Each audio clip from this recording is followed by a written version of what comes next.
Yo, yo, yo, everybody, how y'all doing? It's the Fair Catch Sports Show, afternoon for those in the afternoon, and then the morning to those who still in the morning time. But thank you for joining us again. I hope everybody had a good Thanksgiving. So yeah, we'll get started. How was your Thanksgiving, sis? It was good. Spent it with my family. Mm. Same old, same old. Nothing crazy. Watched a bunch of football. You know. You went, didn't you? You went to the game, so Yeah, you I know. did. Hung out with, and then had Thanksgiving with my family. So Hmm.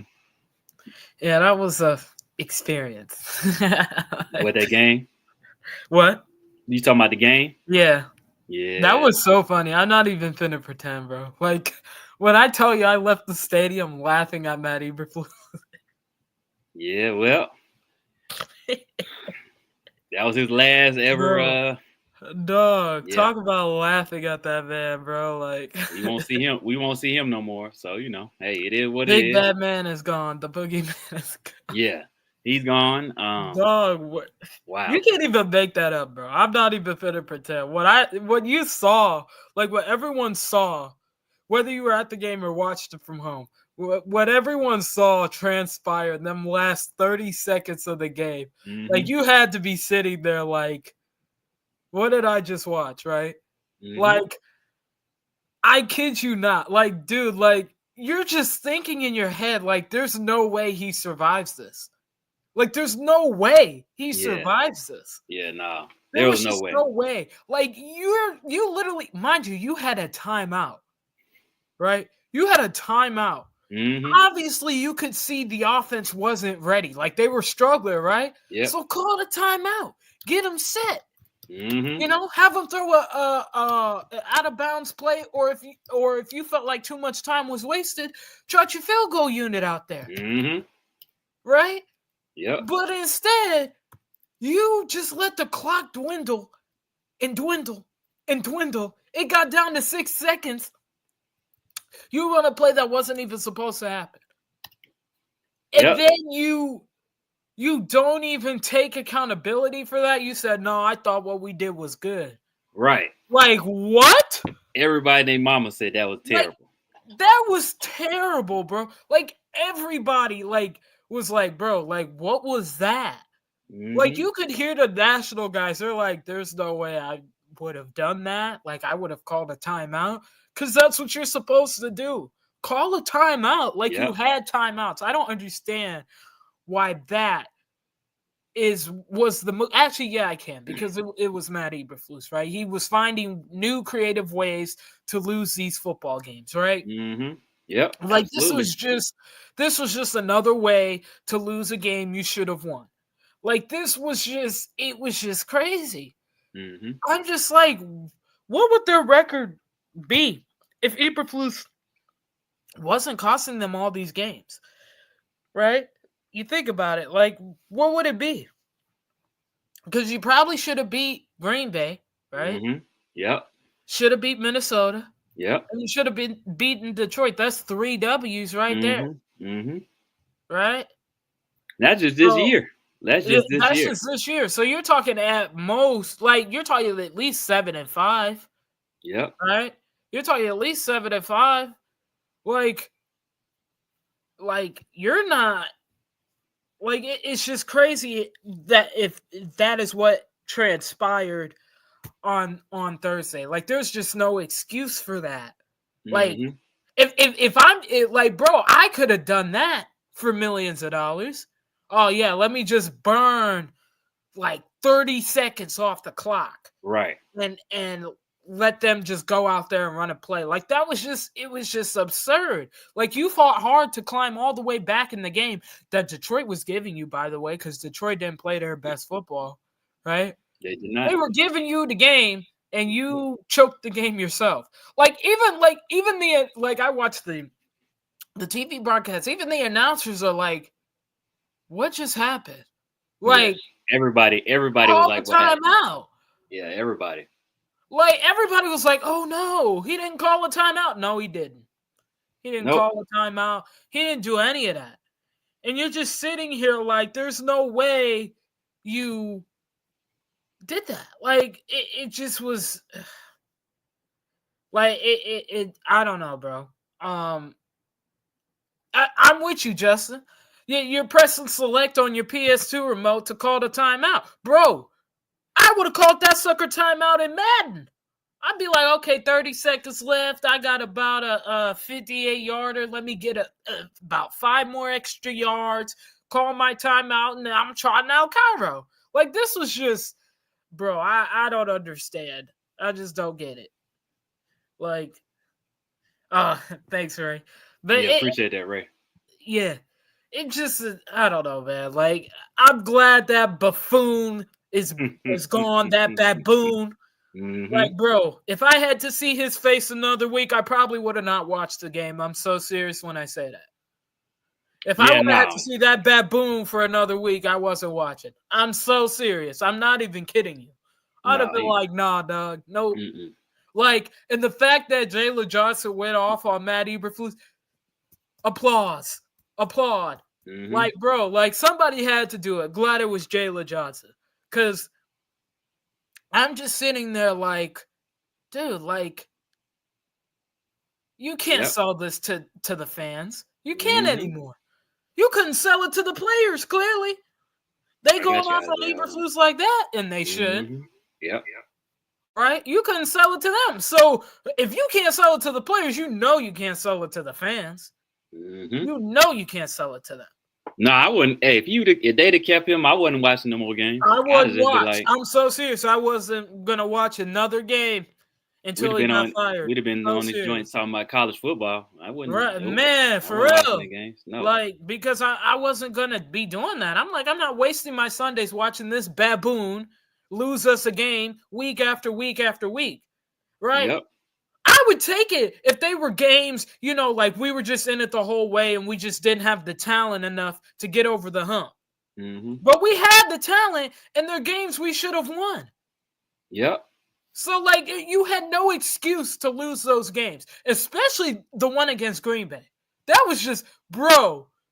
Terrible. That was just terrible. That was terrible. Terrible. That was terrible because that was basically the same scenario, except it wasn't for the game-winning kick. It was for the game-tying kick, right?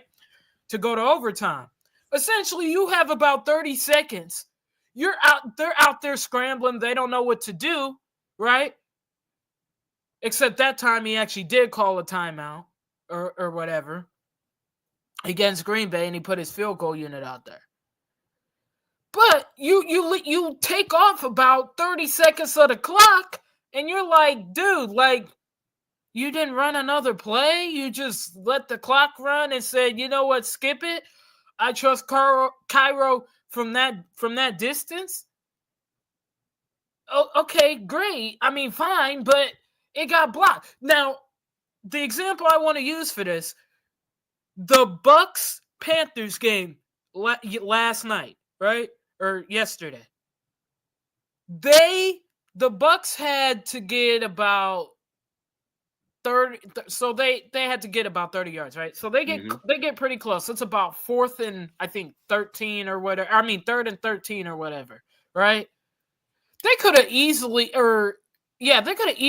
trotted it out Chase McLaughlin for about 55 yards, right? Mm-hmm. Instead, they run a play.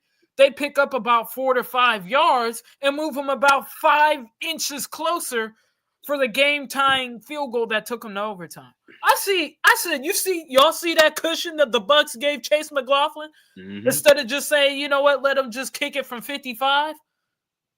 Because had he missed it, because he actually missed a 55-yarder the first time in overtime. Right. Had he kicked that 55-yarder and missed, the Bucks would have lost, and guess what? Todd Bowles would have got heat like Matt Eberflus got heat. Yeah. Because you had the opportunity on 3rd down to get a few more yards to push Chase McLaughlin closer. I'm like, see, that's how you run a special teams play, right? Let me get 4 or 5. I don't need the whole 13. Let me get 4 or 5 yards here just so I push my kicker a little bit closer. And drilled it. Drilled the 50. I'm like, see, that was beautiful. That is how you execute that. That's how you execute. Yep. Like it's not hard, bro. I just don't understand how Well, he you been put doing it. yourself in those kind of situations and you come out on the losing end He been every doing it. single time. He was doing it for damn near 3 years. Like I don't 3 even know why. years. I don't understand why people. If anybody's surprised, then that's your fault Right. because Like now he you was keep going. no, now you understand why there was a there was a lot of us that were like, let him go, right? Because we saw, yes, you can say, okay, yeah, we can.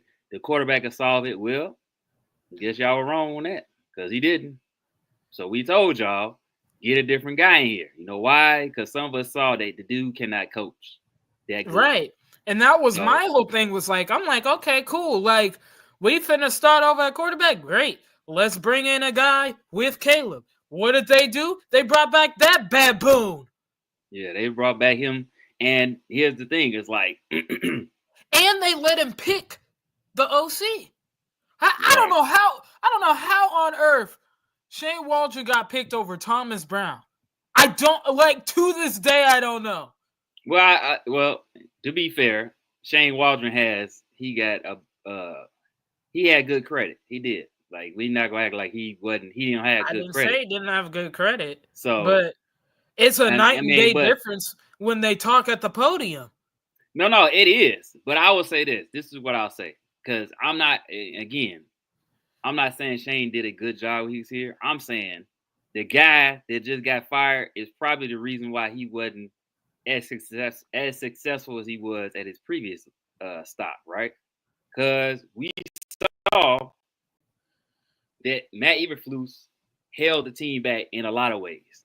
And we can confirm that by the way that Jalen Johnson just went off on dude in the locker room. He had enough. So again, I'm not saying Shane shouldn't have been replaced. That's not what I'm saying. The right guy got let go. And that's what I said when they let go of Shane. I said, why are we letting him go? We should have been letting Eberflus go first. In my mind, Flus should have went first over Shane. I'm sorry. Because I saw the made same him a package deal. I saw the same crap that he's been doing for the first 2 seasons in the first couple of games. So why?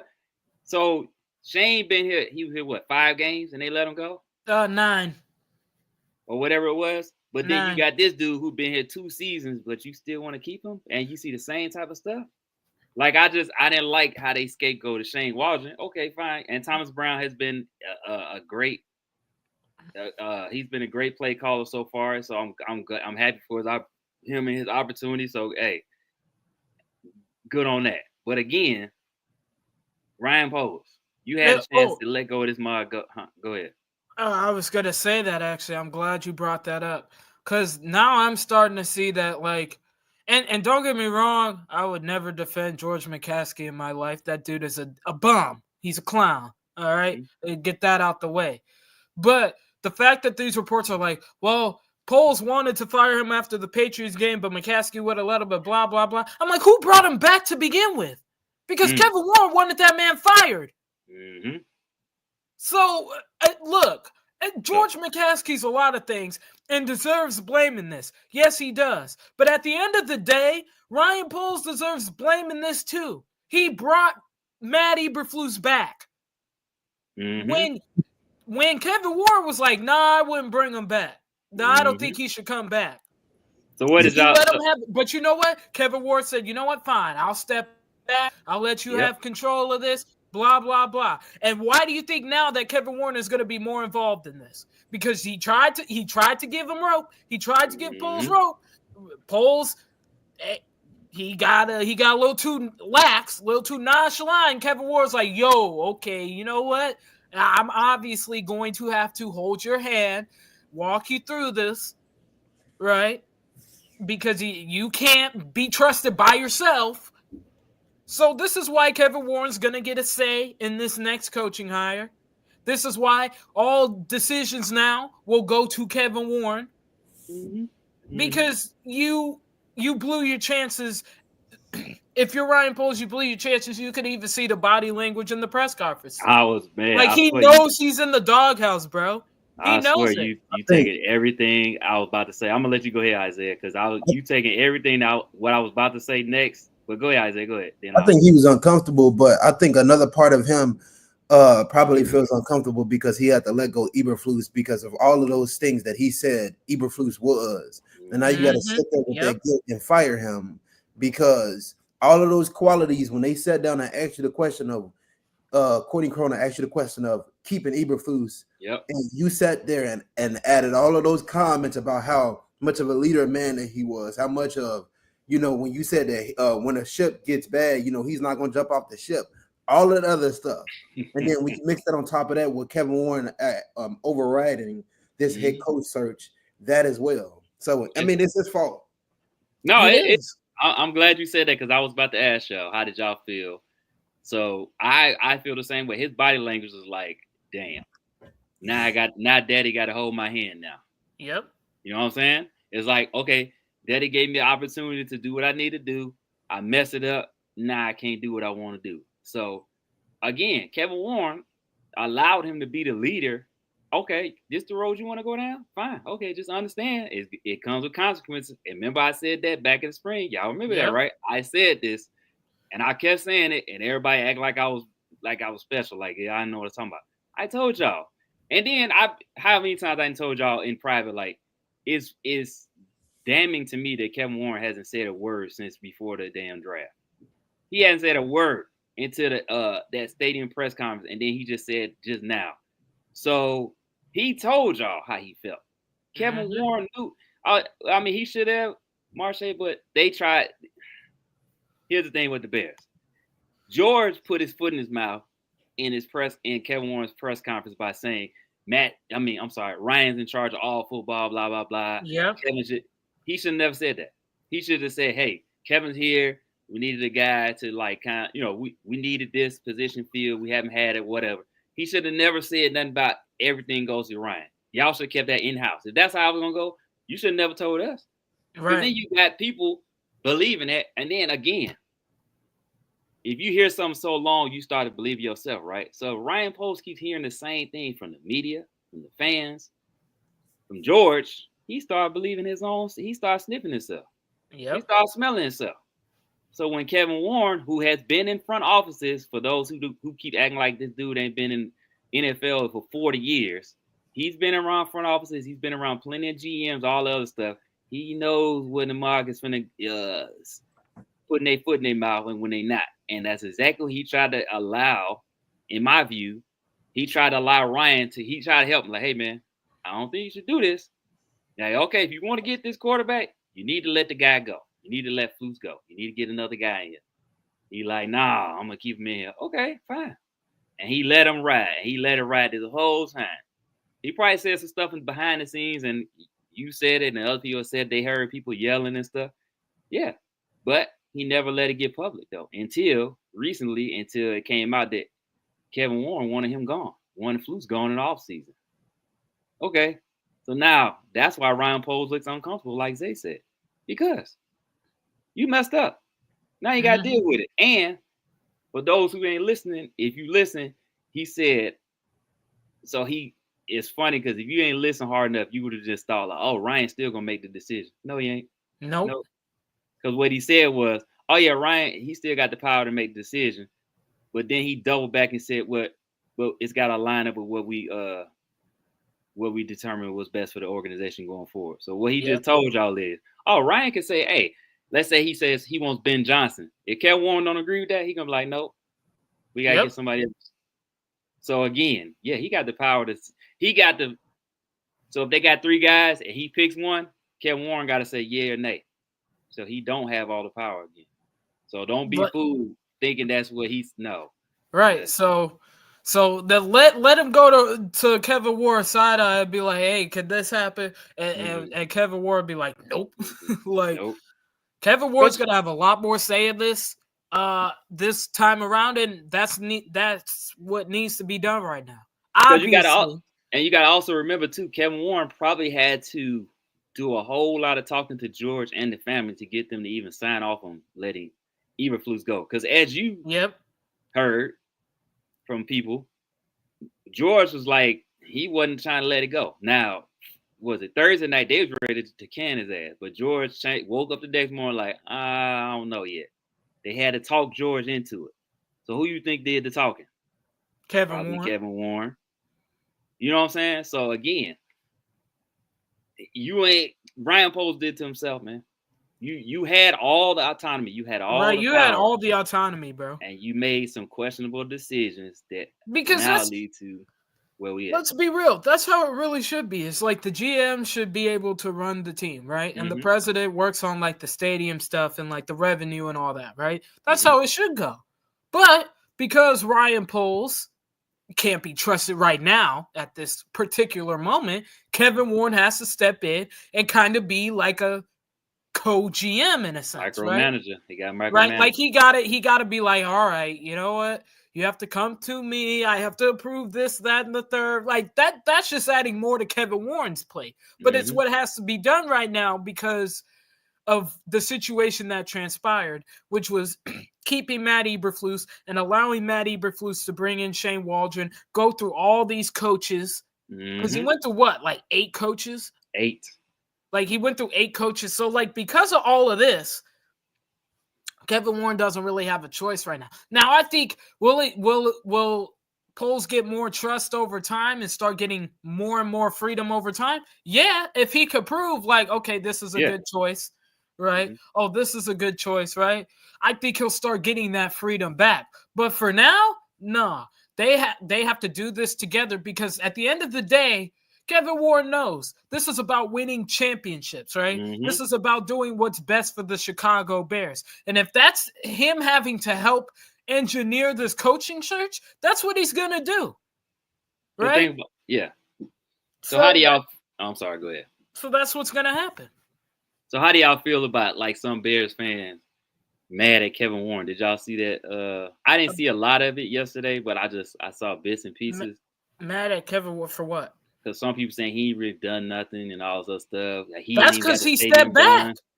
So here's my thing about the stadium, right? If you from Illinois and you act like it was going to be an easy task for him to get a stadium built in the city, you are special. Let me tell you something. We all know this. This ain't no big secret. We all know the mafia runs Chicago. Stop playing. Like, what are we doing? Yeah, they do. The governor, I forget his name. He told y'all, if y'all didn't pay attention, he said, we ain't doing this, whatever, but he can't do that without getting approval from his bosses because he got bosses. So if y'all thought it was going to be a simple task, it's not. And the whole Arlington Heights thing, that wasn't his fault. Arlington Heights got greedy. Am I wrong? Not at all. No. They got greedy. So now all of a sudden that they got serious about going downtown and now looking at a third spot down or second or third spot downtown. Now Arlington Heights wants to agree to tax cuts. Come on, dog. But yeah, it's his fault though. Because they want to try to leverage the Bears. Exactly. So again, he has to make sure we have a winning product on the field. They don't care. Yes, as passionate as Bears fans, as Chicago fans we are, people ain't trying to pay no extra money for a losing ass franchise. So guess what? If he puts a winner on the field, more people as passionate as we are, they're going to be willing to give up a little of that tax money to go to a new stadium. I'm just saying, man, y'all got to be think outside the box, man. Like I said, when they say he's building a new stadium, I didn't expect it to be happening right away. I was been happy if it would happen right away, but I'm not surprised it's taking this long because we live in Illinois. I've lived here over half my life. I understand the BS that goes on in this state, man. We get our taxes raised damn near every year. What are y'all talking about? Like, come on, bro. Like, are we being serious now? Like, y'all got and those who don't live here, just don't understand. So you can't really comment on if you ain't never lived in Illinois. It's different, man. It ain't ran like other states, man. This ain't Texas where Jerry Jones could just decide, you know what? I don't want to go in Arlington. I'm gonna go out to Dallas. Oh, Dallas was messing around. Okay, I'm gonna move right back out to the suburbs because that's exactly what happened. Because he was gonna build the new Jerry Dome, and he was trying to move it in Dallas, but Dallas was playing games. The city of Dallas was playing games, so he put it out in the burbs again. Yep. That's exactly. Most of these stadiums are in the burbs. Yep, sure are. Sure are. Most a lot of these. Some aren't. Some are like in the actual city or like downtown. But yeah, I mean, a lot of them in the burbs, and they should be. I mean, you look at it like, who is it? What team is it? I'm trying to think of what team it is.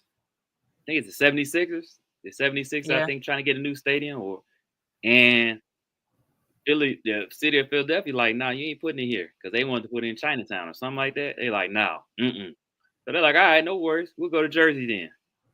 I mean, Jersey's right up the road. Yeah, it is next door. The crazy thing is like, I don't know why, because all the rest of their stadiums are in Philly, like they're downtown. Like, so like when I went to Philly for like a class trip my senior year, all their stadiums are there. Like, the Eagles stadium's down there.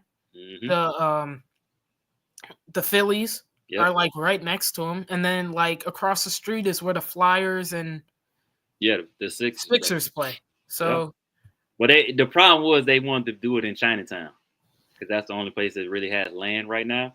Yeah, and they were like, no. The people that live in China like, hell no. And so they like, all right, don't worry, we'll go up the road then. Then they turn around and was like, no, come on back, we good. Yeah, they figure so something out. They gonna be there with the Eagles, Phillies, and. But you can't do that here though. It's different dynamic. You know what I'm saying? You can't. The city ain't ran by the people. It's ran by we know who.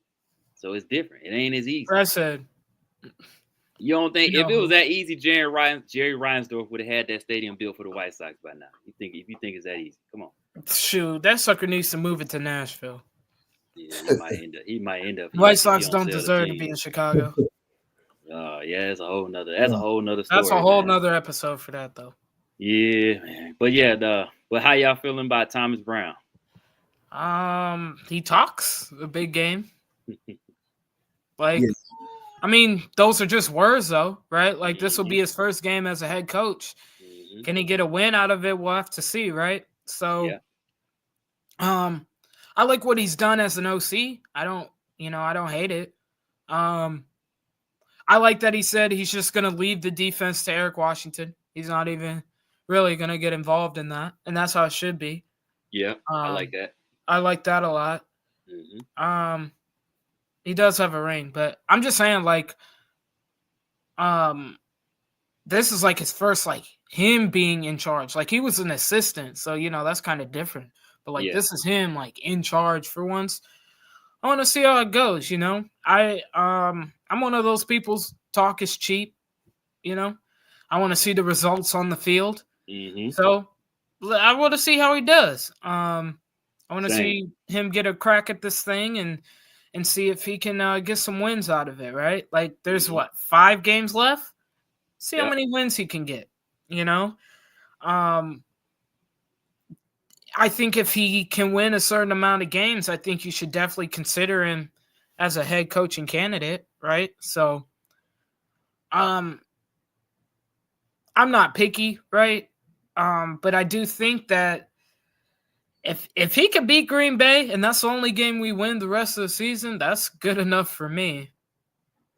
But like I said, let's see what he could do. I mean, you got 3 division games left.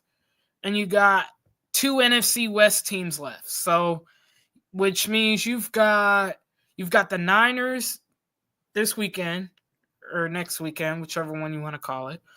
Then you have Minnesota on Monday night football. Then you have Detroit at home. You have Seattle for Thursday night football, and then you finish the season at Lambeau Field. So, I think these next 4 or 5 games will be important to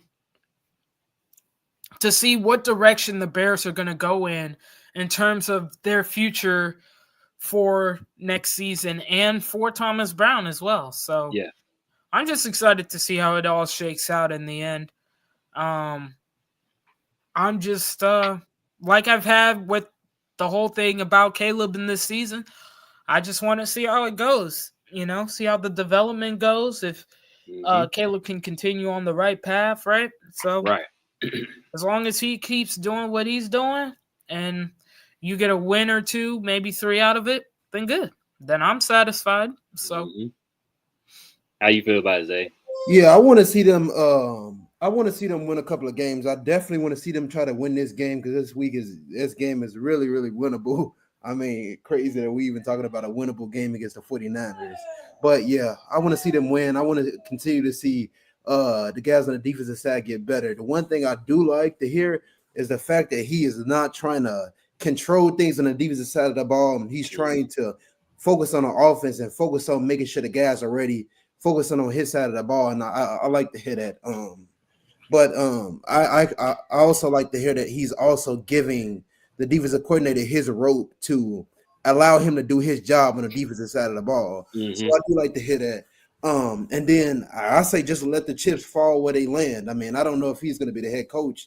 I mean, I do like some things that he brings to the table, but I don't think you can afford to kind of pencil him in as the head coach next year. Right. Yeah. Especially when you got you got veteran head coaches out there that are proven.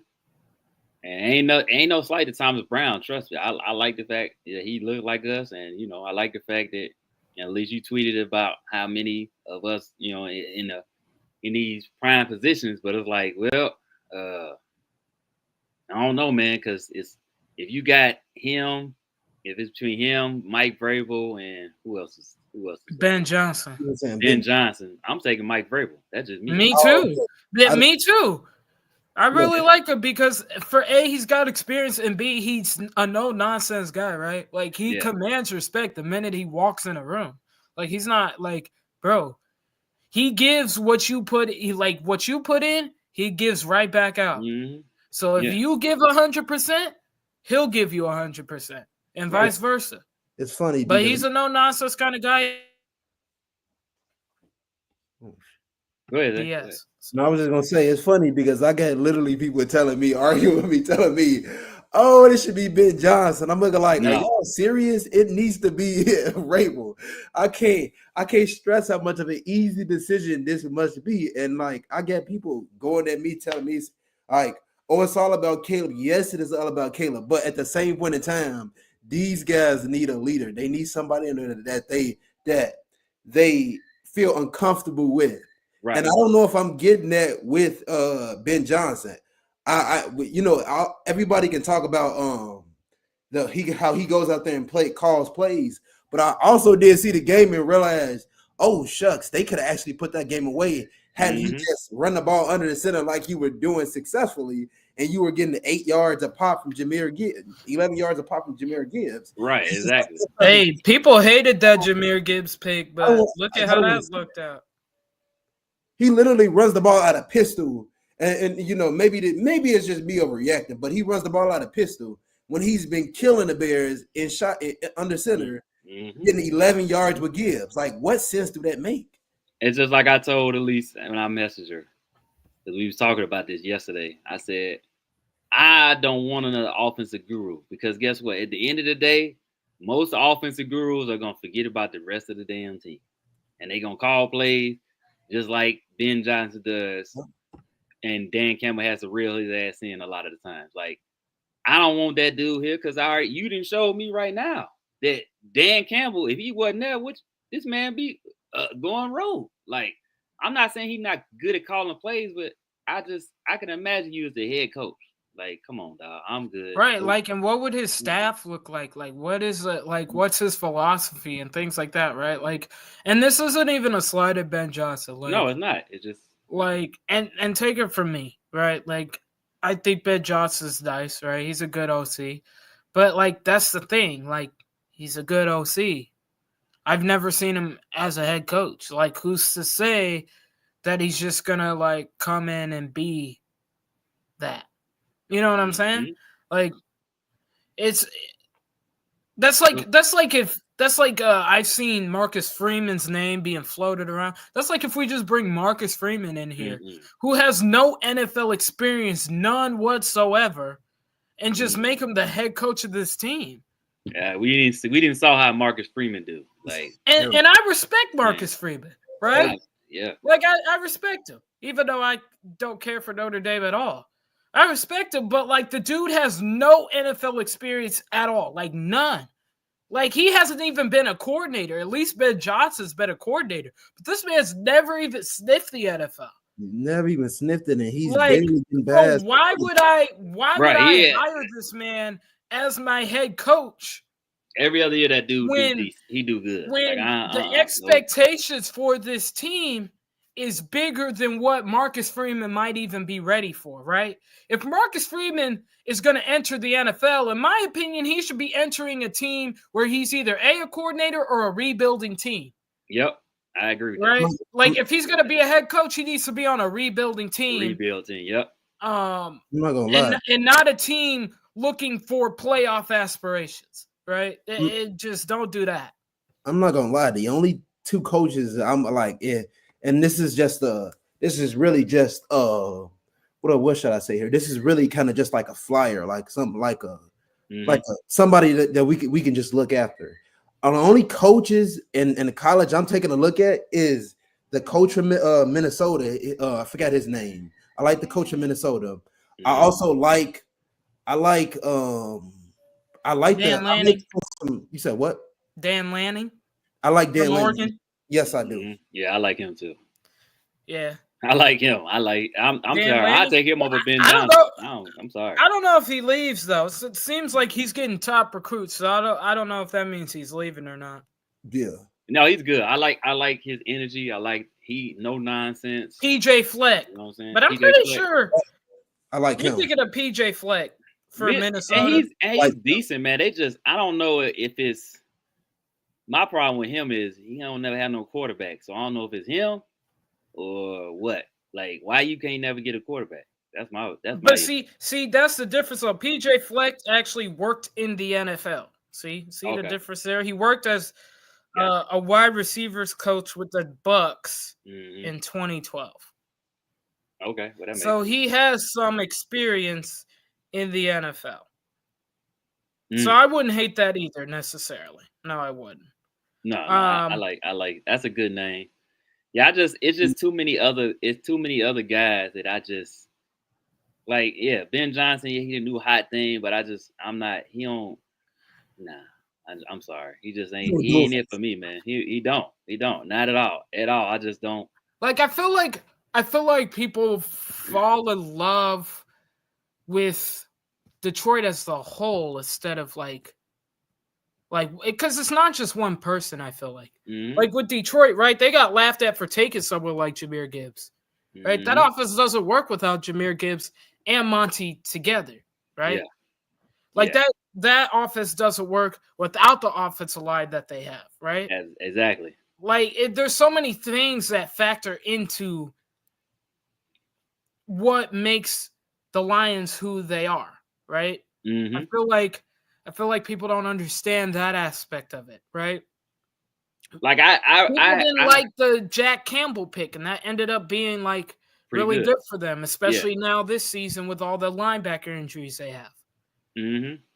Like, I mean, I just feel like there's certain things that Detroit did that I don't see the Bears doing or other teams doing to get them to where they are, right? Because think about it. You look at the Eagles, right? They're another team I think that you can't really sort of replicate it, no matter the coordinators they go through, right?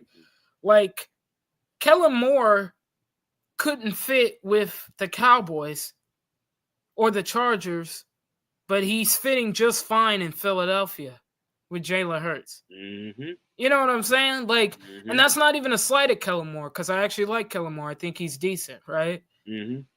But it's about the personnel you have. It's about the players you have and what's around you, right? Kellen Moore's the organization too, right? And the relationship. Kellen Moore has worked with 3 different quarterbacks. He worked with Dak Prescott, Justin Herbert, and Jalen Hurts.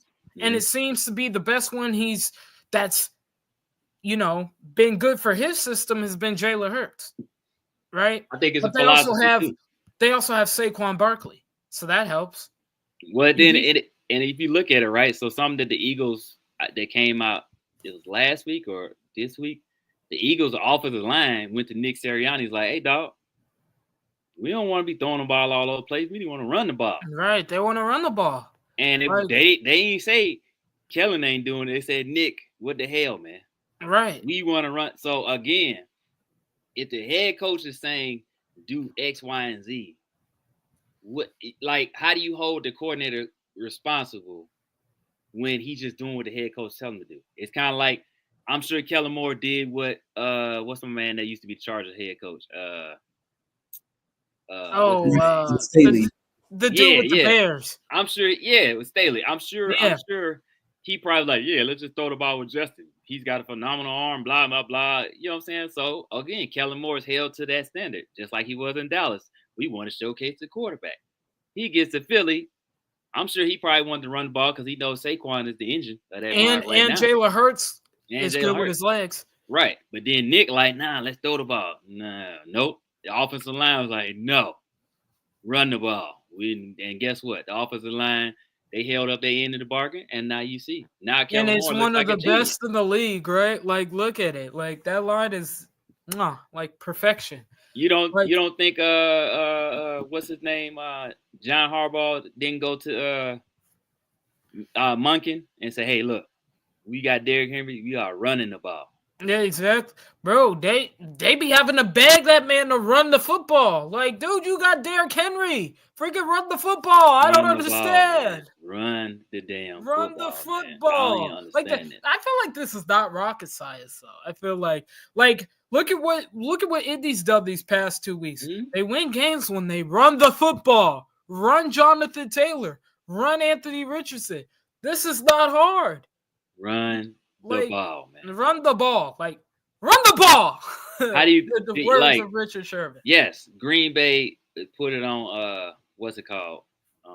The other night, Miami. But how did they do it? They started running the freaking ball. It's cold outside. Like, you're hitting December, January, like it's about to get cold for some of these games, a lot of these games. Man, you better start running that rock. How did Miami get back in the game? They started running the ball.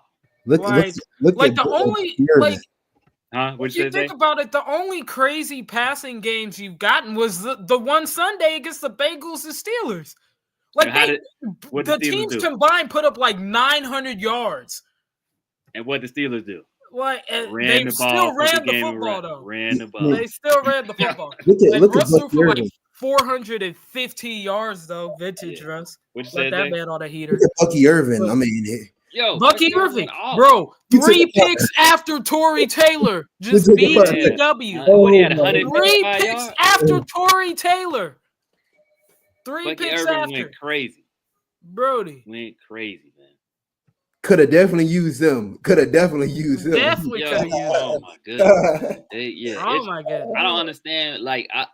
But you know what? I'm glad that football is getting back to, running the ball and not just every play of the pass play, because that got boring to me. I'm sorry. That did get boring. But I'm not gonna lie, that Cincy Steelers game was kind of goated though. Like, no, it was them good. Rocks was slinging. Like, Joe Burrow's like, okay, what you match, I can match better. Mm-hmm. Like, they was just slinging that rock. But that's the first game I've seen that since like forever though. Like since that Rams Chiefs game with Jared Goff and Patrick Mahomes, where each guy put up like 500 yards. Like, that doesn't happen a lot. Man, the Chiefs got to be the luckiest team in history. Bro, talk about the luckiest team of all time. Bro, ain't no way. Like, I feel like that was literally scripted. I kid you not, I feel like that. How does that? That had to be scripted. That was crazy. Way the Raiders fumbled that game, bro. No, it was so literally funny. Fumbled. I was watching the game and I turned away because I was like, okay, well, they finna run a play, they finna kick the field goal. I think I was getting my son dressed or something like that. Yo, all of a sudden I hear he fumbled the ball. I'm like, he fumbled. I look like, oh hell no, I couldn't. I was like, this can't be serious. That gotta be scripted, bro. There's no way that happened. Literally, I sat there. I was just like, no way. Yeah. No way. No freaking, like, no way that just happened. Like, I literally feel like that was scripted. I can't even kid you not. That was insane, man. There was no way that was real. Insane, man. Yeah. Like, the Chiefs are bro. So is Minnesota, though. Let's talk about it. Because Arizona should have won that game. Yeah, what happened? Did y'all watch it? Yes, I did. Because that was the game. I got that game and the Steelers-Bengals. But, bro, like, Arizona gets the ball, right? Or I mean, they had the lead. They were up like I saw that. 22-6 or something. Yeah. And they let Minnesota come all the way back. I said, because I missed saw a field goal to go up 25-6, and then Minnesota scores, gets the touchdown. It's 12-22. They get the ball back because the defense steps up, score another touchdown, right? This time they it's 20-22. Then they score, or not 19-22. They score a touchdown, the game's over. Crazy. Or a kick a field goal, the game's over. So it might have been 20-22. It's sad. Arizona, I tell you what, Arizona get another receiver, they're gonna be a problem. Bro, they got receivers. The problem is Kyler Murray's, for whatever reason, is locked in on Trey McBride. And so once they take away Trey McBride, it's like he folds. He doesn't know what to do. Well, that's why I'm saying they get another proven guy, because I was just about to say, like, next year, they're going to try to take away McBride. So Marvin Harrison going to eat. If they get another guy, how you stop them?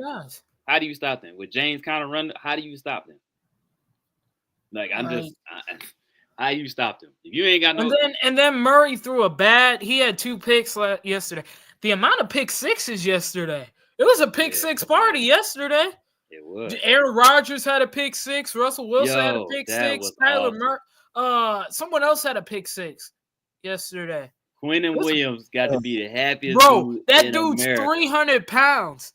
I was like, yo, I'm like, this big man could run 92 yards like that. Nobody was near him either, though. That was the crazy part. I'm like, no way the Jets don't have speed there on the outside to catch up to this dude who's 300 pounds running down the field. Hey, well, now we know why he's so highly touted. He just shows you all in one play. Like, this dude is real. The Jets are stupid. Why would you let him go, you damn dummies? It was great. It was great to see. Oh, my God. They was talking all the trash to me all this whole year. All of these Ohio State fans telling me that it was. My God, bro! I was holding it off. I was waiting, bro. Oh my! I actually almost pulled out my Michigan hat, but I wasn't gonna do that. Oh, okay. I wasn't gonna do that today. But all I can say is, hail to the victors. Ohio who? You guys need a whole lot of help to get in the playoffs. How was that for your $20 million roster or whatever the hell it was? Trash. That was trash. Like, I'm glad. Howard, you're booty. But I could have told y'all that when he was at Kansas State. Right. I'm so glad because he was doing all that trash. Jaden Fielding, you're the worst kicker since Noah Ruggles. And that's not saying a lot because Noah Ruggles is recent. Talking about Google me. Yeah, I want to Google. Yeah, how about you Google this? L. Google all them picks Google you this through. L. Yeah, Google them picks you through. Yeah, you're right. How about that? How about that pick you through? Then go up there at his press conference like, but I apologize to the fans. For what? Sorry, I couldn't get you this win and blah, blah, blah. And I'm like, white boy, if you don't hop off that podium, bye. I don't want to hear that. You suck just like your predecessor sucked. That's why his ass is gone. The last time Ohio State beat Michigan, I was 1 year removed from high school. Yeah. I was working my first job ever after the last time Ohio State beat Michigan. Mm-hmm. My sister was in her freshman year of college the last time Ohio State beat Michigan. That should tell you something, bro. Like, what are you like, bro? Like, don't play with me, bro. That's all right. Mm-hmm. Don't play with me, bro. Like, they haven't been to a Big Ten. They haven't been to a Big Ten championship since like 2020. Like, bro, like Ohio State are frauds. They're frauds. Where you tweet at now, Garrett Wilson, bum. Yeah, Garrett Wilson talking mad booty smack. Look at you looking dumb. But they mad smack. I'm so glad. Did you see what Sanders still made Terry McLaurin do? No. Bro, they had a little bet going on, so Terry McLaurin had to speak at his presser with a Michigan jersey sitting there the whole press conference. And it was Mikey Sanders stills with a big 0 on there. I was dying laughing, bro. What is going on with Georgia, man? What the hell, man? Yeah. Georgia, why were they with 8 overtimes with Georgia Tech? Georgia Tech is like, I know people would like to rip on Georgia Tech, but the number one thing I think happened was I think us competing on a short week like that played a factor. I think Georgia Tech because Georgia Tech, they've been an up and coming program. Like they've been getting better each and every year. And they coach, they got Britton Keith, that guy. Haynes Kings looks like he looked like he didn't been through the ringer or something. Like I looked up a picture of his, I'm like, why he look like he on meth or something? I'm like, this dude, he be looking like this. How you feeling about y'all game next week against Texas, man? I think we're gonna beat them dudes. Again? You think you're gonna beat them again? I think we're gonna beat them guys again. So you're gonna get the Carson Beck that looked good for the first half of the season? We're gonna get the guy that look good. I think we're gonna beat them. We're gonna be able to run the ball. That's another thing. Why is Carson Beck so bipolar? I think we'll absolutely be. I think we'll be able to disrupt Archie.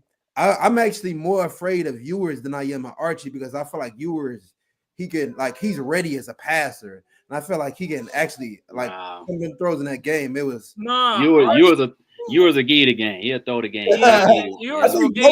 Both of them did the same thing. No. Ewers a key to game, bro. Trust I want to see Arch Manning destroy y'all. That's what I want to see. Yeah, Texas is one of my teams I like watching. Yeah, Ewers.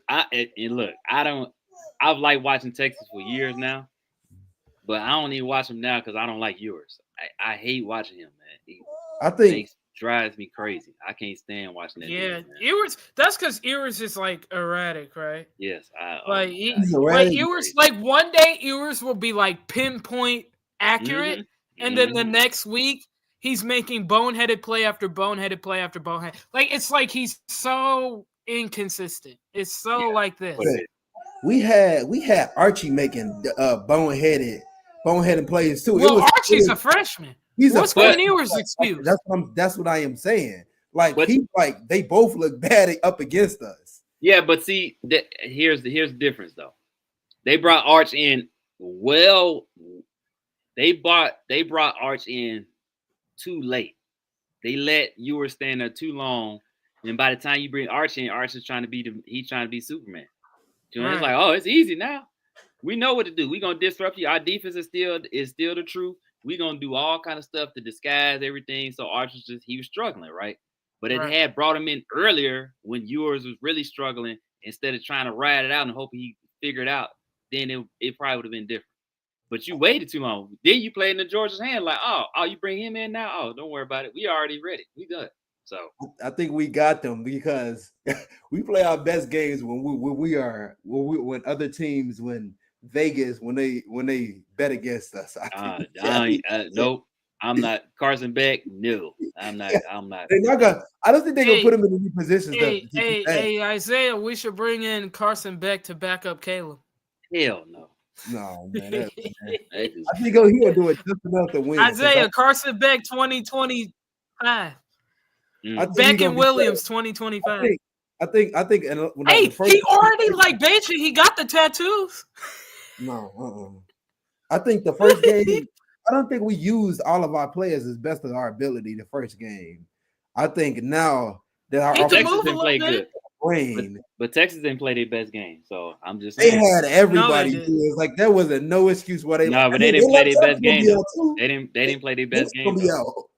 Huh? Banks, they left tackle. Yeah, I mean, but they didn't play their best game. Calvin Banks. Man. I don't know. Luther Burden declared for the draft. Luther Burden from Minnesota, the receiver from Minnesota, declared for the draft. Damn. I mean, their season over with. So I'm excited for that. I mean, that makes excited for that one. He's over with. They done. Luther Burden is going to be a dog. Tetro McMillan is going to be a dog too. So y'all think Travis? Tetro McMillan from Arizona. Y'all think Travis Hunter secured the Heisman? Yeah, I do. Yes. That man's Yes. numbers was disgusting. I do. 10 catches, 10 catches, Yeah. 115 yards, 3 touchdowns, and a pick. Come on, dog. Yeah. I'm sorry. Heisman. You had you picked the wrong year to have your career year because Travis Hunter is the best player. They weren't going to give it to a running back anyway. They don't do that. But they don't give it to running backs anyway. Like Travis Hunter is that dude, man. Nope. Like he is real. Like he a dog, bro. Like if Jacksonville got the number 1 pick, they need to keep it and take Travis Hunter. Yeah, dog. I'm so dang serious. But they not. Why would they? They already got. Oh, go ahead, Zay. Go ahead. I was gonna say he a dog, but he should have went to Georgia. It's not my fault that he's not even in the playoffs. Here he go. Here he go. You know what, man? Colorado, they defense let them down, man. That's that defense hasn't been. They've been shaky at best all season, though. Yep, all season, man. It's the same thing. Their defense reminds me of like it's like USC last year. Their defense was trash. We all know this.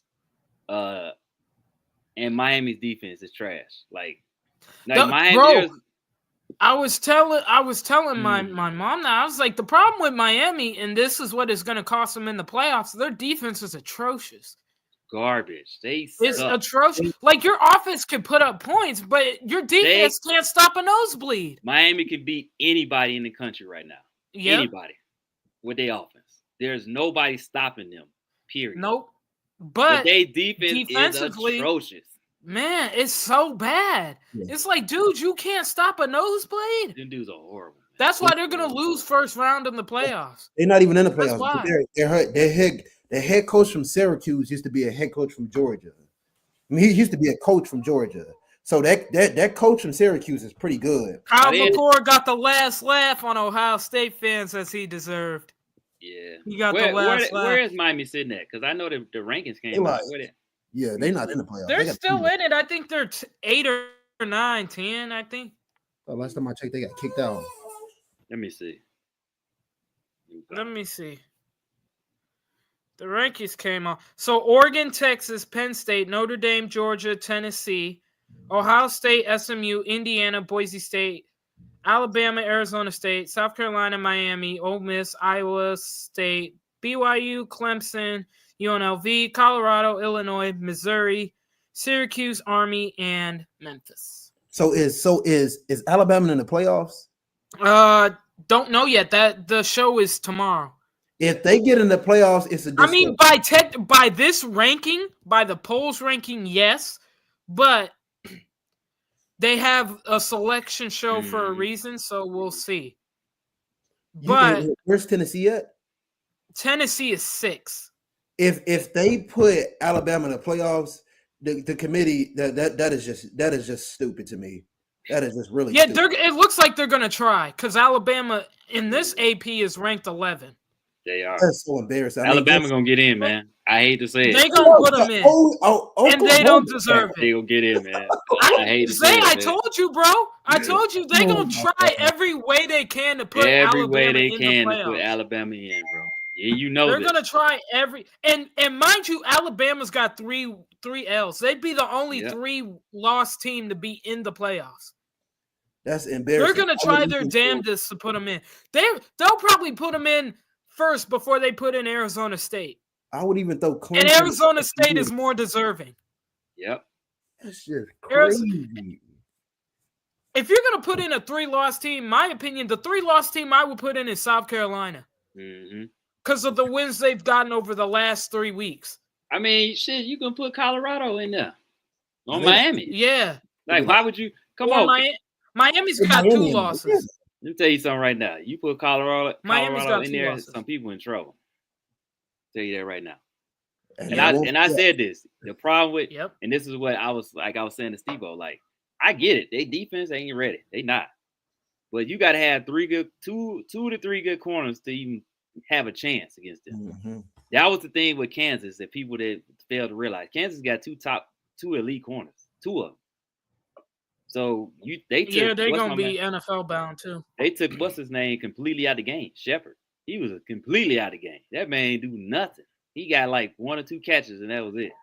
So it's like, if you can stop them, then you got a chance. But if you don't, it's the same with Miami. If you ain't got no good corners, Yeah, your offense better be good.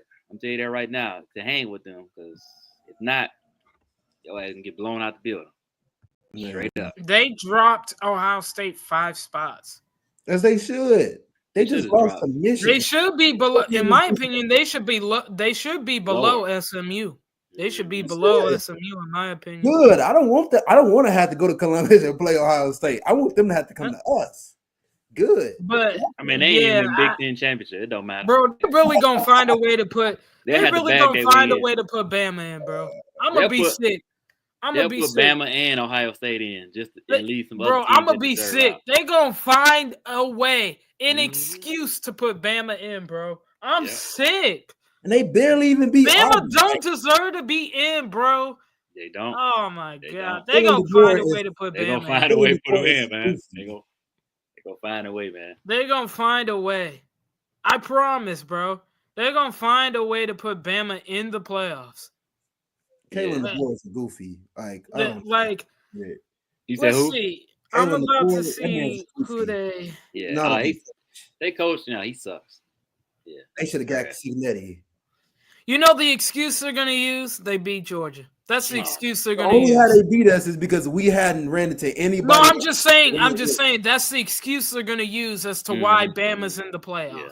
Bama should not be in the playoffs. I told my son that the other day. That's the excuse they're gonna use. They're gonna be like, well, if we put Georgia in, Bama beat Georgia, so therefore Bama deserves to be in. Y'all went on the road and scored 3 points. Get out of here. 3 freaking points against. Bro, y'all lost to Vandy. Bama lost to Vandy, bro. Come on. And the sad part is, if Vandy would have won, guess who would have been in the championship game? Bama. The Bulls. Hey, man. Bro, and they lost to Oklahoma. They got blown out by Oklahoma. Oklahoma. Let me stop, bro. Let me freaking stop, bro. I just don't understand, got destroyed by Texas. They gonna use that excuse. They're gonna use that they beat Georgia as the excuse. I watch. Yeah. I'm telling you, that's gonna be the excuse. Even they fans are quite a bit of them. I know they don't even want to be in the playoffs, so they don't feel like they deserve to be. They don't deserve it. They don't. They don't deserve it. They don't. But they gonna find them in there. They gonna find a way. Money, man. It's money. And I'm gonna be laughing, bro. I'm gonna be like, "Are you serious?" They're gonna get blown out. I even think. I hate to say it, but I think Notre Dame is a decent matchup for them. Like, I think Notre Dame, if they play in Notre Dame, that's a tough matchup. Notre Dame don't want to see nobody worth anything in the SEC. Not in the SEC, they don't. Unless they Bama, because Bama done lost quite a bit of games. Not even Bama. Nah, they don't want to see Bama, man. I don't think Bama deserves to get in, but they don't even want to see Bama. No. See, the problem with Bama is you don't know which team you're gonna get. They're not consistent. Like, under Saban, you knew what you're gonna get almost every Saturday. This guy, you don't know what team gonna show up. Kalen DeBoer. At least with Saban, you knew their defense was gonna come ready. They might not have the greatest game, but they're gonna be disciplined for the most part. All that stuff. You don't know what these Mars gonna do now, man. At all. So yeah, that's the problem with Bama, man. But we're gonna see their ass in the playoffs again. Watch tomorrow when they do the bracket seeding tomorrow, and we see Bama up there. I'm gonna be like, I told y'all, bro. They gonna find a way to put Bama up there, bro. It's the name. It's because they're Bama. I promise you, it's because they're Bama, bro. Hey, Julius. It's so funny because when we talk about Jesus Christ with this baby, be quiet. Mm-hmm. Yeah, look at this one. When we talk about that game against Georgia Tech, it was what was leading up to that overtime. Like, Kirby took so many timeouts just trying to understand the personnel. Like, it was a chess matchup. It was just good to watch. Yeah, yeah. Now Georgia's good. They definitely can win it all. I don't like Georgia can if Carson Beck can get his head out. The rest of y'all team is good. He sucks, but Carson Beck is booty. Y'all are drag that man to the championship if y'all need to. Like that man needs to get his head out his butt. But I mean, I can't believe people tried to say that man was better than Shedeur, bro. I had to laugh. I said, if y'all don't miss me with some Carson Beck, bro, are you serious? Whoever said that need to get checked out. They need to, got dropped. What did you see? Jackson Dart was better than Shedeur. No. What? No. Jackson Dart. No. Yeah, I knew he. Bro, I- watch. no. I'm telling y'all right now, watch. It's going to happen. Jackson Dart's better than Shedeur and Cam Ward. Yeah, right. Man, you crazy. It's going to happen. You know, and we know I know why. it's gonna happen. It's going to I know happen, that. and we I know why. We know why it's gonna happen. But I'm just saying, how can you look at his game and be like he's better than them two? What? No, he's not. Dog. He's not. What film are you watching? Like what Bro. game? Like They watching that for protection, bro. That's what they watching. nah. But Oregon is definitely the best team in the country. Yeah. I think we can say that. I'm not too worried about Oregon's really good, but their quarterback's overrated. I'm not too I'm worried not saying about that. this. Yeah, he absolutely. I'm not a fan of Dylan Gabriel. Me either. It's just Oregon's really good as a team, so it doesn't matter.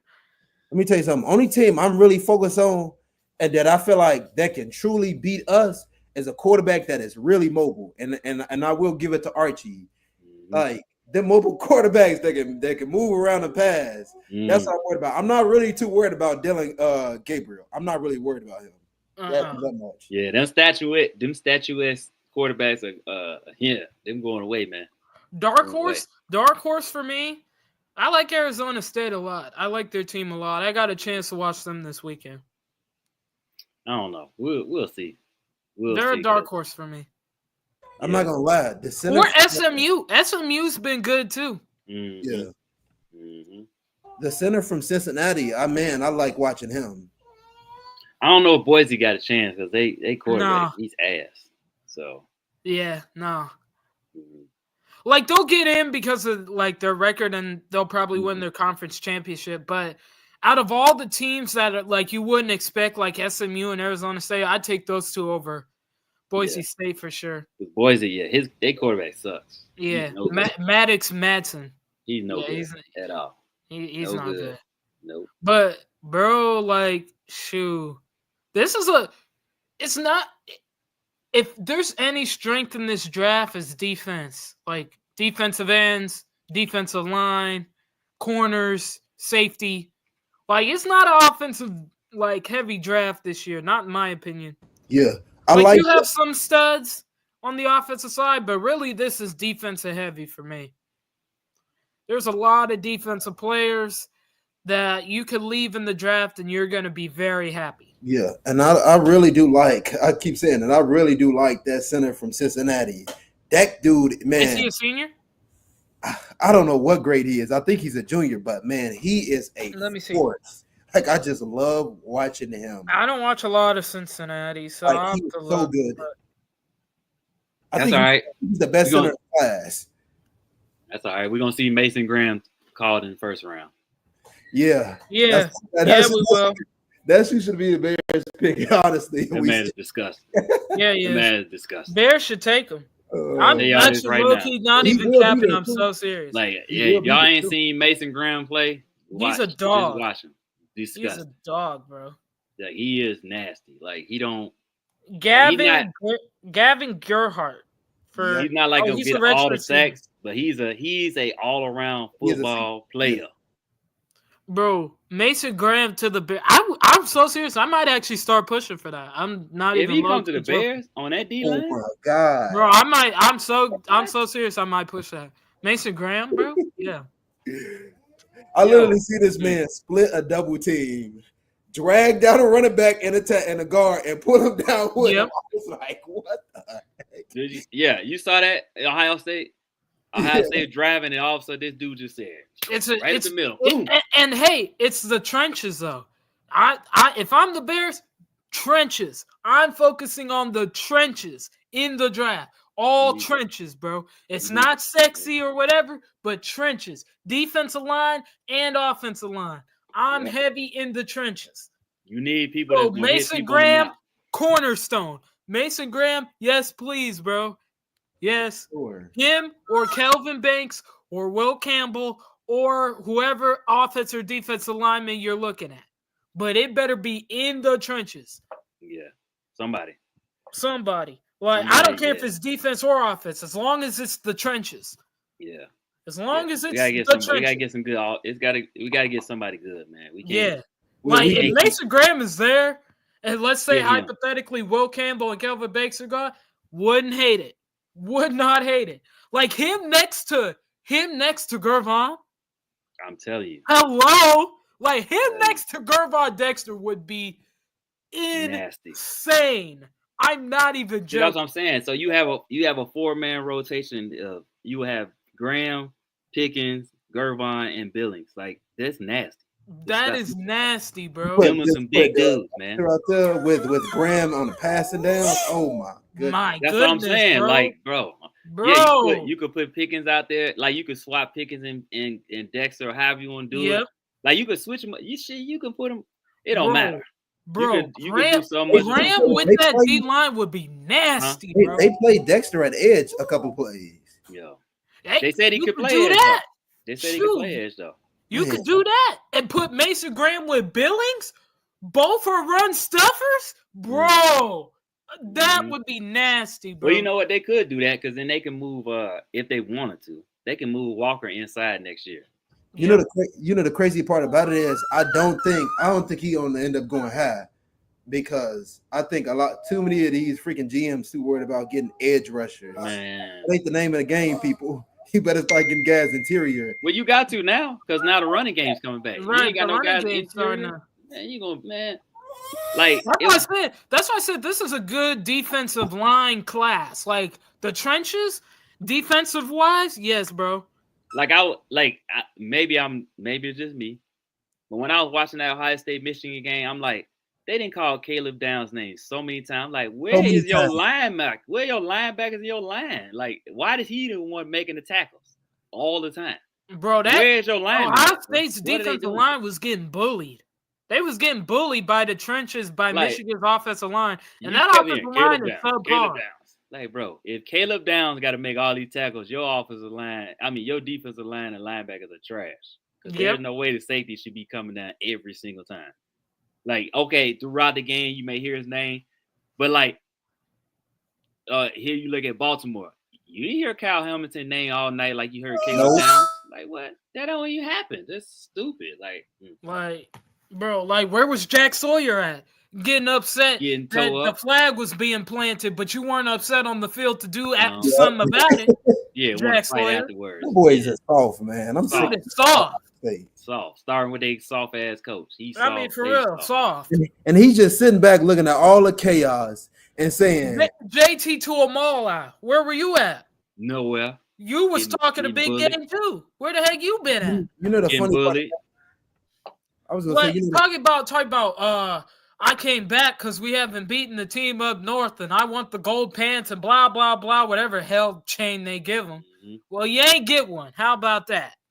The crazy your part senior class couldn't beat Michigan ever. The crazy part about it is they pass it like they edge rushers aren't even really that good. I give them some props. They interior is it created a little bit of pressure, but them guys like they pass rushers are like severely overrated. Like, that's what I'm saying. As a line, they're garbage, but their edges, they're decent though. But all four together, garbage, bro, trash. Ohio State lost to a walk-on quarterback who survived cancer, bro. Who got benched, mind you, halfway through the season. And look, and y'all had the advantage. Our best corner, our best corner was out. Colston Loveland didn't play. Yeah, like come on, bro.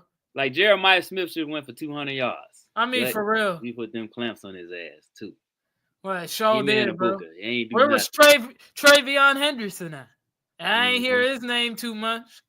The other dude, the other receiver, I can't remember his name. Emeka Egbuka? No, the other one, the sophomore, the freshman. Smith, Jeremiah Smith. No, the other one. What's his number 17?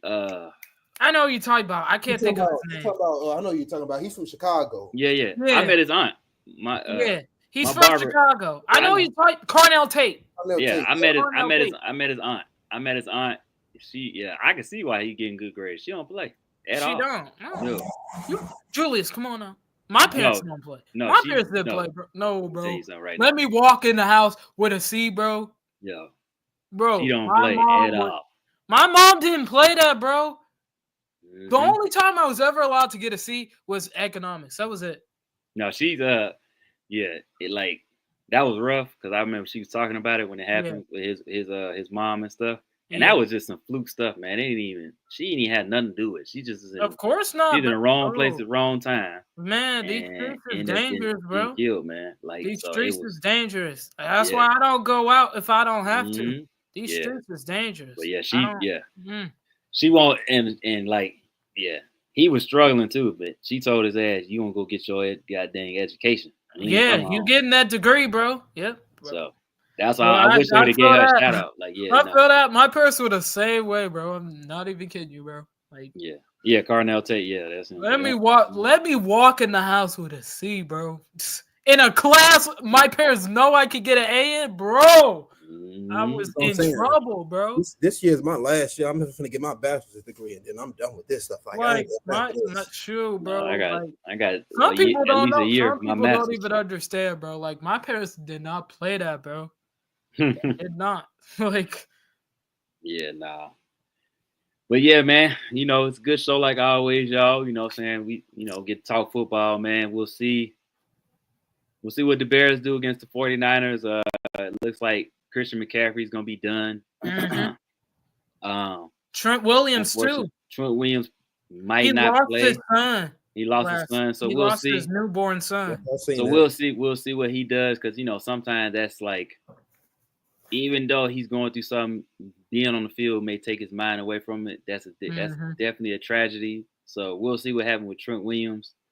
But for sure, all the stuff they've been going through the Niners, they definitely going to be playing hard as hell for Trent Williams, regardless if he plays or not. So you're going to see an energized team. That crowd going to be going crazy. So I don't think it's going to be an easy game. Yeah, the Bears definitely got a shot.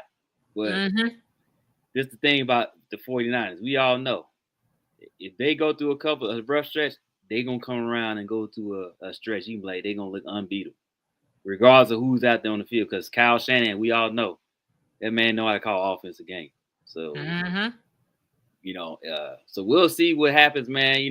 Thomas Brown, his first game, definitely got a test at San Francisco on the road against a team that should have been looking towards another Super Bowl, but, they're struggling this year. So, and then we go on the road to play Minnesota on Monday Night Football. So, we got a rough stretch in the season, man. We do. Like, for real, because all five of them teams, all 5 games, those teams are all in playoff hunt. All of them. Even San Francisco, even though their record ain't good, they still in the hunt. So time to end some people playoff dreams. Right. So if they ain't gonna make it, they gonna try to because then they after they play us, they still have a chance with how weak their division is. So so they got to play Seattle the next week, and then we play Seattle the week after that, or maybe no. That's what I'm saying. Like they're still in it. Yeah. San Fran's still in it. I'm not worried about San Fran. That's what I'm saying. Like, if you think it's gonna be an easy game, nope. If it was here, I would say yeah. I don't think it'll be easy. I think they have a chance. They do have a chance. They got a chance. That's what I'm saying. With the way 49ers have been playing, they do have a chance. Will it happen? I don't know. We'll have to see. That's why you play the games. Look like Jaquan probably gonna play. That we didn't even talk about that. Damn. Well, he can't get off IR, can he? Yeah, but I believe Eberflus is holding him back because you can tell. Yeah, but he was still placed on IR. Was he on IR? Yeah. He got put on IR. So I don't think he could come off yet. I don't know. When did he get placed on IR though? I thought they retroed it back. Didn't they retro it? Not that I know of. That's a good question.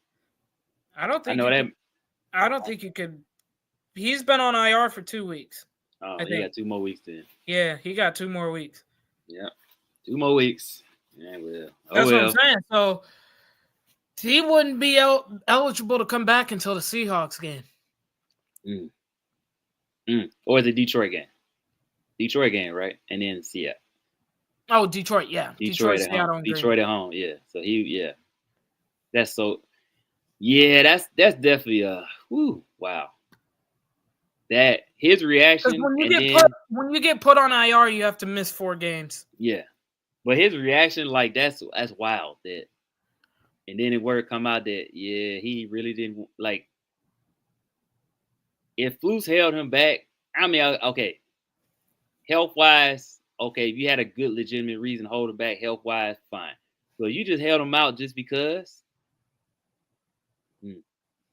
Not a good look. This is why Eberflus had to go. Real talk. So think about this. So remember last year, right? Remember a certain somebody wanted to come back a game or two earlier, and then they told them no. Mm-hmm. Yep. Yeah. So make you think. And I'm pretty sure it was somebody else that was trying to come back early, and they said it wasn't somebody else. I know it was somebody else. I can't remember who it was. It was somebody else that had wanted to come back, and they was like, no, wasn't it Tevin or something? It might have been Tevin. It might have been Tevin. You know what? I think it was Tevin. In his first year. He talked about it at his first. Like, I tried to come back, but the doctors told him he should wait. Look like it wasn't the doctors, huh? Might not have been the doctors. Might have been Flus and the doctors. That's a doctor's quote unquote. Just makes you wonder, man. It makes you think about it, don't it, bro? Like, yeah. So it just, to me, I'm glad they finally moved on from. Me too. That baboon had to go. It just like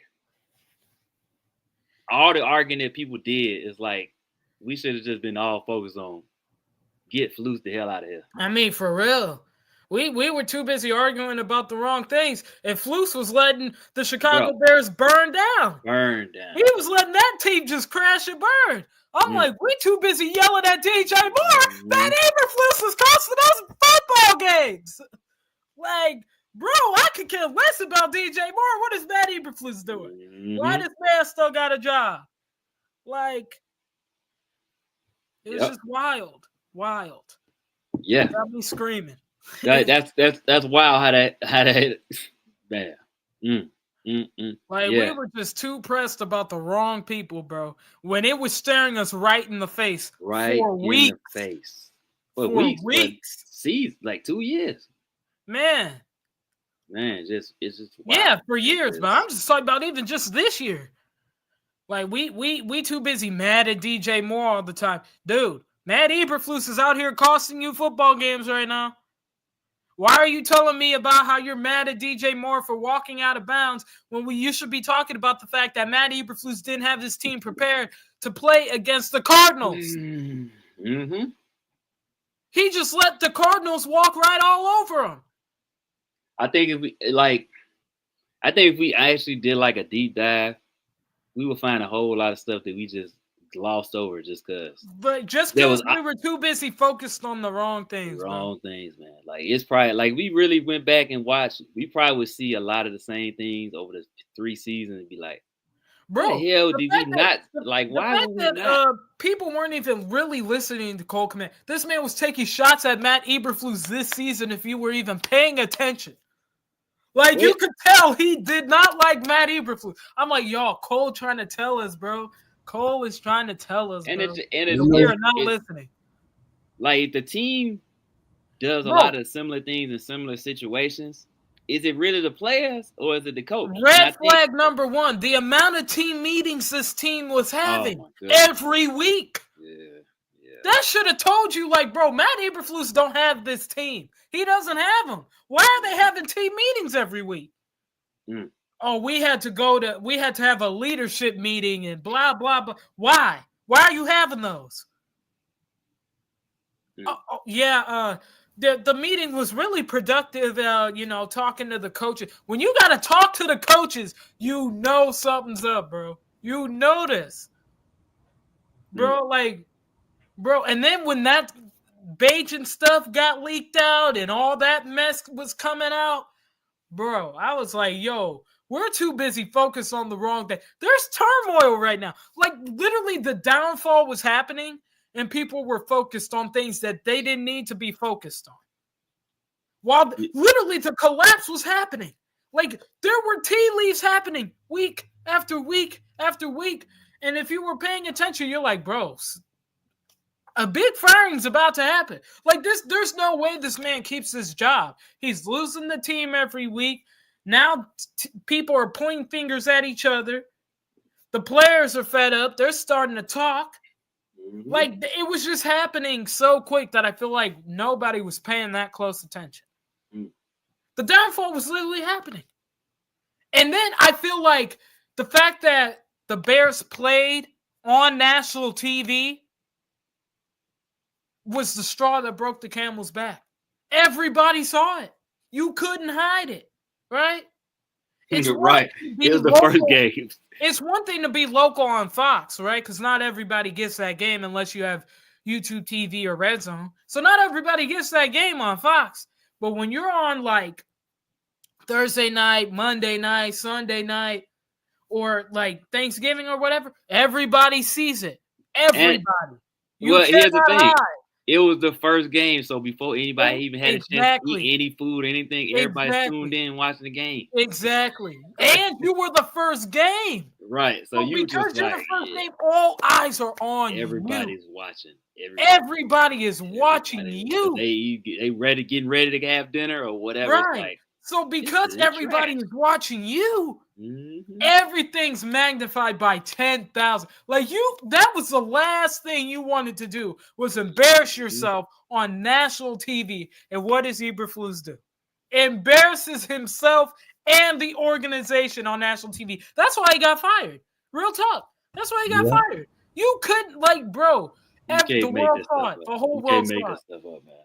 The whole world saw it. You couldn't justify bringing him back for another week. He goes on the sideline. Right. Yo, look at that video. I laughed my bad. Bro, I was laughing so hard, bro. He should have played it off. He should have threw his headset down, something. Man, for real. He was just he had that Matt Nagy. Remember Matt Nagy? That Matt Nagy. Yeah. Like that stun look. Yeah, that was him. Yeah. Even when he looking stoned on the sideline, bro. Like even when they missed that field goal kick, that was even hilarious. How he just picked up in the air and started screaming. That was funny. But it's what he deserves. You want to coach soft? These are the things that's gonna happen. You don't want to hold the guys accountable. These are the things that's gonna happen. You don't want to hold yourself accountable. No. He ain't holding the guys. Yo, yourself. That's what I meant. How about hold yourself accountable? That's what's gonna happen. We know he held the guys. Right. Talk about what we should have done was ran a play and then call a timeout. You don't even hold the guys accountable because if he did, Tyreek Stevenson wouldn't be still doing all those sneaky little tacky things he's been doing. You remember? Hey, remember Tyson? Like I don't remember what he said in the press conference that game after the Saints. He looked like he wanted to fight Matt Eberflus. Like it was so funny. Like Tyson looked like this mother. Like it was so funny, man. Because you remember they got their ass handed to the Saints in the second half, but it was like you could tell Bagent was holding back what he really wanted to say. You could tell that man was like, "Yeah, no, this dude's sorry, bro. Like, get him out of here." Like literally. The end of last season into this season, I'm just laughing at the way the players are holding back on this. I'd be like, nah, bro. That's why I applaud Jalen Johnson for going after Matt Eberflus. I'd be like, bro, that would have been me. Like, bro, I'm not listening to your BS anymore. You've been peddling this BS for 3 years now. I'm not listening to it no more.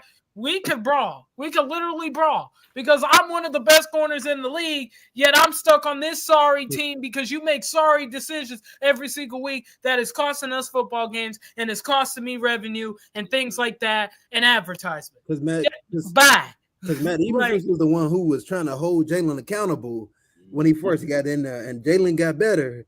And when you don't adjust your game plan, and you come at a guy like Jalen Johnson and you keep reenacting on the same thing, of course that's gonna happen. Right. I mean, shout out to the former Bears that did threw their little parting shots. David Montgomery, Khalil Herbert, and Justin said, "Coaching," and everybody laughed. Roquan laughing too, bro. Yeah, well let's get rid of Khalil Herbert. And we forced to deal with Travis freaking Homer. Right, we got to deal with Travis freaking Homer, bro. If you was gonna trade somebody, man, like come on, man, you should have got rid of Velus. That was a mistake. My thing is, if you were gonna trade Herbert anyway, you should have traded him during the offseason when you had higher value for him. Yep, coaching. Just remember that coaching. And some of y'all was like, "Yo, you don't know your time." Got rid of our fullback. Got rid of the fullback. That's what I'm saying. Like some of these decisions here. Like if you knew you weren't gonna play Herbert like that this year, I would have traded him during the offseason because his value was much higher because his numbers were still good. Yeah. But no, you waited until in season where you barely played him Then during the trade deadline, like dog, like come on, bro. Yeah, that's all right. We're gonna talk about Eberflus and his downfall later at the end of the His season. downfall is what he deserved. It's so much more we could talk about, but yeah, we ain't gonna. Don't worry, I got the tea leaves, bro. I was seeing the tea leaves. I'm gonna tell you this, guys. When the head coach loses a game and win the game, let's say for an example, he goes out there and he loses a game, he should be upset. If they win a game, you can tell the difference between winning and losing. Like, bro, if they're changing their behaviors and patterns and stuff like that, mixed in with all the other red flags, 9 times out of 10, that's not a good head coach. If he's a guy that's gonna be happy about the win but not satisfied, and that's gonna want better for his players, and he acts the same way compared to when they win or lose. I'll tell you like this. Tell he lost the locker room. You could just tell. I'm like, yeah, he don't have it. These players, like when DJ Moore said, I want to say no, you knew he didn't have this locker room, bro. You knew that. I'll tell you like this. This is the last thing I'm going to say. If you want to see a real head coach, go watch Dan Campbell's video in the locker room after they won the other day. This is what he said. Yep. It's exactly what Zay just talked about. Yeah, he was happy they won, but he was not satisfied. Right. He made sure he let his guys all know, and he acknowledged the person that helped them out. Like, so that's why I'm saying I want a guy that's a football coach, not an offensive guru. So, yeah. That's why I want Ben Johnson.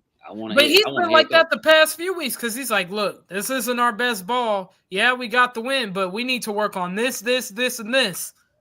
But that's why I like that, because he while he's giving his players their flowers, he's also holding them accountable and say, hey, look, you need to play better. Right. He's like, we need to play better. We shown we could play better. Not a coach. Not a coach that's gonna go out there and say, when you know better, you do better, right? Dorky old right, so dorky, bro. Like his winning speeches would be like, see guys, I knew y'all had it in you, that we got to keep doing it this way, blah blah blah. Like, who is this corny dude? Ryan thought that was acceptable. It's unbelievable. Yeah, he did. Yeah, lame. Yeah, he did. No wonder the players would be looking sideways in his speeches and all them locker room speeches. Everybody be like, this dude's lame. Like, yeah, they'd be like, who is this corny weirdo, bro? Like. Yeah. All right, man. Well, yeah, we will talk. See y'all next week. We'll talk about some of the championship games that's going on this weekend. We'll see what the polls look like for college football. You know, obviously we're gonna talk about the Bears and whether they won or lost against the Niners. And then we'll talk about the rest of the NFL. Some coaching names, right? Coaching candidates. Yeah, coaching name. Yeah, we can talk about that. And obviously, y'all have more names because we getting close to the end of the season. So there's a lot of people there's gonna be out there's some hot names out there. There's some good prospects. Some of you may know, some of you may not know. So yeah, we talk a lot of that stuff, man. So fun time of the year, and plus we're getting close to Christmas. So hey. Oh yeah, buddy. Yeah. Advent season. Yeah. So it's But like always, man. Thank y'all for the support. Love y'all for supporting us, man. And we'll catch up with y'all next subscribe. Week. Yep. Comment. Well, y'all been commenting. Thanks for the comments and subscribe for sure.